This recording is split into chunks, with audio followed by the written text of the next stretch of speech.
আরব আমিরাত পাকাপাকিভাবে এবার ইসরায়েল এবং আমেরিকার অংশ হয়ে গেল। যে কথা আমরা গত কয়েকদিন ধরে বলছিলাম যে আরব আমিরাত অর্থাৎ দুবাই বা আবুধাবি এই মুহূর্তে ইসরায়েল ও আমেরিকার ভৌগোলিক অংশ। এখন কোনোভাবেই আরব আমিরাত আর আরব দুনিয়ার দেশ নয়। আর আজ আরো এক ধাপ এগিয়ে আরব আমিরাত ওপেক সংস্থা থেকে তার সদস্যপদ খারিজ করে দিল।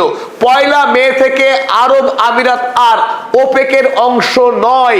গোটা পৃথিবীতে যখন জ্বালানির দাম সীমাহীনভাবে বাড়ছে, পৃথিবীতে তৈরি হয়েছে জ্বালানি নিয়ে এক গভীর অস্থিরতা, সেই মুহূর্তেই ডোনাল্ড ট্রাম্পের প্রলোভনে, ইসরায়েলের চাপে আরব আমিরাত এই মুহূর্তে আরো পাকাপাকিভাবে ইসরায়েল এবং আমেরিকার পক্ষ দিয়ে ওপেক থেকে অফিসিয়ালি প্রস্থান করলো। আর এই খবরে গোটা পৃথিবী এখন তোলপাড়।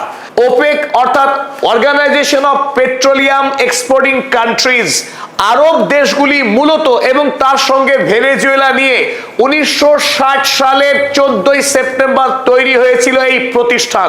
আমেরিকা যুক্তরাষ্ট্রের বৃহৎ তেল কোম্পানিগুলির দাদাগিরিকে বন্ধ করবার জন্য তেল উৎপাদনকারী রাষ্ট্রগুলো তারা মিলিতভাবে এই আন্তর্জাতিক প্রতিষ্ঠান তৈরি করেছিল, যাতে করে তারা ঠিক করতে পারে কোন দেশ কতখানি তেল উৎপাদন করবে এবং তেলের বাজার দর কি হবে। সেই বাজার দর নিয়ন্ত্রণের ক্ষেত্রে এতদিন পর্যন্ত সৌদি আরব মূল ভূমিকা পালন করে আসছিল ওপেকের থেকে।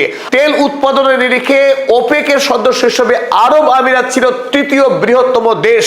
সেই আরব আমিরাত আজ শেষ পর্যন্ত জায়নবাদী ইসরায়েল রাষ্ট্র এবং আমেরিকার সঙ্গে গাঁটছাড়া বেঁধে শেষ পর্যন্ত ওপেক থেকে তার সদস্যপদকে খারিজ করে দিল। আর এখান থেকেই বড়সড় প্রশ্ন তৈরি হচ্ছে যে ইরান হরমুজ প্রণালীকে এতদিন ধরে বন্ধ রাখার ফলে মধ্যপ্রাচ্যের দেশগুলির বিদেশে তেল রপ্তানি যে এতদিন বন্ধ ছিল, ইরানের হাতে যে হরমুজ অস্ত্র ছিল সেই অস্ত্র আর ইরান কাজে লাগাতে পারবে কিনা। কারণ হরমুজকে বাইপাস করে এবার কি ইউএই সরাসরি বিদেশের বাজারে ব্যাপক পরিমাণে তেল রপ্তানি করবে। ফলে কি ইরান আমেরিকার সঙ্গে যে কূটনৈতিক চাপ প্রয়োগ করতে পারছে, সেই আপার হ্যান্ড কি ইরান শেষ পর্যন্ত হারাতে চলেছে, তার নিয়েও তৈরি হচ্ছে বড়সড় প্রশ্ন। আরব আমিরাতের পক্ষ থেকে ওপেক ত্যাগ করবার ঘোষণা করার পরই ইতিমধ্যেই 1 ঘন্টার মধ্যেই তেলের দাম 4% কমে গেছে আন্তর্জাতিক বাজারে। তবে মধ্যপ্রাচ্যের রাজনীতির মোড় আগামী দিনে কোন দিকে ঘুরতে চলেছে তা নিয়ে সবচাইতে বেশি জটলা তৈরি হচ্ছে এই মুহূর্তে। সৌদি আরব সত্যি সত্যি এখন কোন দিকে যাবে? আমেরিকার সঙ্গে তার অবস্থানকে বজায় রাখবে নাকি নতুন করে চীনের সঙ্গে গাঁটছাড়া বাঁধতে বাধ্য হবে? কারণ এই মুহূর্তে আরব আমিরাত আর আরব ভূমির দেশ নয়, সরাসরি ইসরায়েল এবং আমেরিকার ভৌগোলিক সীমানায় মিশে গেছে। তার দৃষ্টিভঙ্গি এই মুহূর্তে সরাসরি মধ্যপ্রাচ্য বিরোধী। ইতিমধ্যেই ডোনাল্ড ট্রাম্প কয়েক দফা তিনি উষ্মা প্রকাশ করেছিলেন, ক্ষোভ প্রকাশ করেছিলেন এবং এই ওপেককে ভেঙে দেওয়ার সব চেষ্টা করে আসছিলেন।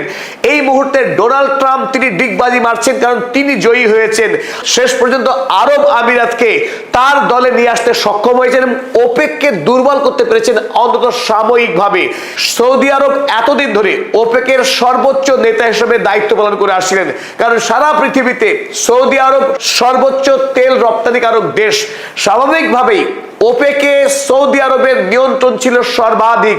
বিশ্বের বাজারে কোন দেশ কত পরিমাণ তেল উত্তোলন করে রপ্তানি করবে, তেলের দাম কি হবে, এই সব কিছু এতদিন সৌদি আরব নিয়ন্ত্রণ করত। আর এবার এই খেলা কিন্তু ঘুরে গেল অনেকখানি। আরব আমিরাত আগামী দিনে আমেরিকা এবং ইসরায়েলকে সঙ্গে নিয়ে নতুন একটি শক্তিশালী লবি তৈরি করতে যাচ্ছে, যে লবির সঙ্গে সৌদি আরব এবং ইরানের টক্কর হওয়া বাধ্যতামূলক। একদিকে আমেরিকা আরব আমিরাত একটা লবি, অন্যদিকে সৌদি আরব, ইরান এবং রাশিয়া, এই ওপেক এবং ওপেক প্লাস দেশগুলির সঙ্গে নতুন করে সংঘাত তৈরি হবে। ইরান এই মুহূর্তে পেট্রো ডলারকে ধ্বংস করবার জন্য, অর্থাৎ ডলারের মাধ্যমে তেল বিক্রি করার যে রীতি 1974 সাল থেকে চলে আসছিল, সেই রীতিকে ভেঙে ইউয়ানের মাধ্যমে তেল বিক্রি করাতে চাপ প্রয়োগ করছিল ইরান, এবং সেই গতি আগামী দিনে আরো মারাত্মকভাবে ত্বরান্বিত হওয়ার সম্ভাবনা তৈরি হলো। আজ কয়েক ধাপ আরো বিশ্ব এগিয়ে গেল পেট্রো ডলার ধ্বংসের দিকে। চলুন আমরা এবার দেখে নিই আরব আমিরাত কোন সাহসে, কোন পরিকল্পনাতে হঠাৎ করে ওপেকের মতো সর্বশক্তিশালী প্রতিষ্ঠান, তেল উৎপাদনকারী এবং রপ্তানিকারক দেশ হিসেবে ওপেকের সদস্য থাকাটা অত্যন্ত জরুরি। ওপেকের বাইরে গিয়ে